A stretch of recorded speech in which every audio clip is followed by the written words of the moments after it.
Kendi yıl dönümünü nişanlayıcı Komrat kasabanın yaşayanı Yekaterina Dobriogla. 85 yaşını o tezle tamamlayıcık. Bütün yaşamasını o adadı evlat boyların terbiye etmesine. Onun aklısında iş vakıdı için sadece iyi duygular kaldı. 30 yıl çalıştım uşak başçasında, anlattı bize Yekaterina Demyanovna. O vakitlarda ta yoktu 7. 8.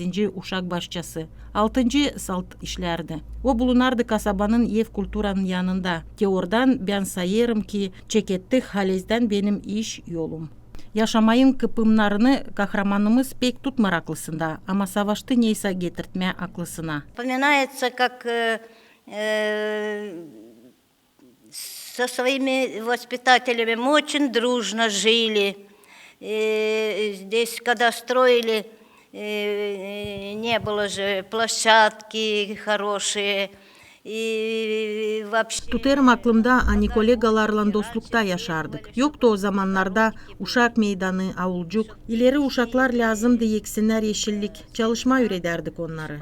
Her bir yortuyu karşı ederdik. Hazırlanardık güzel, geniş. Праздники мы все, как 1 мая, с детьми утренники, все проводили. И октябрьские проводили. И так вот праздники осени проводили. Пима Артемовна была, она нас организовала. Hesaplı, cuvaplı, geniş yürekli, böyle biz biliriz Yekaterina Demyanovna'yı. 84 yaşında o bakır kendi sağlığın ardına, kuvvete göre çalışır evin dolayında, iyi nasihat verir evdekilere. Büyün o geldi uşak başçasına, nerede çalıştı çok yıl. Tete Katya, böyle bana söylerdiler uşaklar. Nice bu evlatlar, ben çoyunu hazırladım, hem kol verdim okula. Getiririm aklıma bu zamanları yaşlı gözlerimde, anlattı bize o. Çoyu onlardan oldular, anılmış insanlar автономияда hem devlette. В моей группе была Ирина Влах. Ирина Федоровна Влах была в моей группе. Вот. Еще это Лена Михайловна в больнице работает, Менник, Александр Саяноглу. Uşaklarla buluşma geçti pek sıcak atmosferada. Yekaterina Demyanovna dil salt geldi misafirle, ama da geçirdi dersleri, nice tayileri, okudu uşaklara masal, barabar çaldılar anılmış türküyü Katyusha.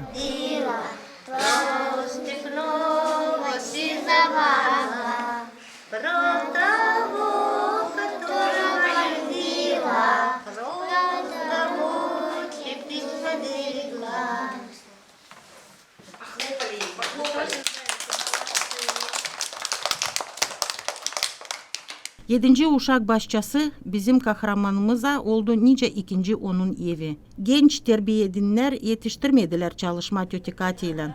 Ama onlar mayıl olurlar becerikli uzmanlarla.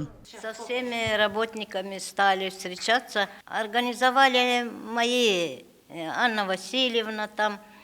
И были все старые воспитатели. Но они моложе меня, конечно. Buluştuk dil çoktan bizim eski terbiye edinlerle.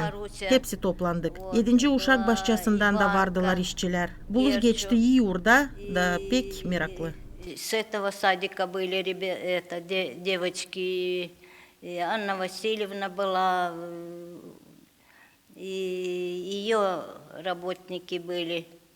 Вот, и Мария Константиновна была, Лена Дмитриевна была. Как прошла встреча? Хорошо вспоминали, как работали, и вспоминали все, и утренники, как бывало, друг друга,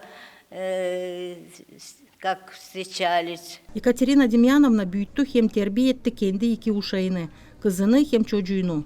O sevgili ana, hatırlı babu. Onda var 5 onuka hem de 4 onukaların uşakları. Da mahsus bunun için lazım yaşama. Tatyana Dobrova, Vladislav Tabachuk, Alexey Gerchu, GRT Haberler.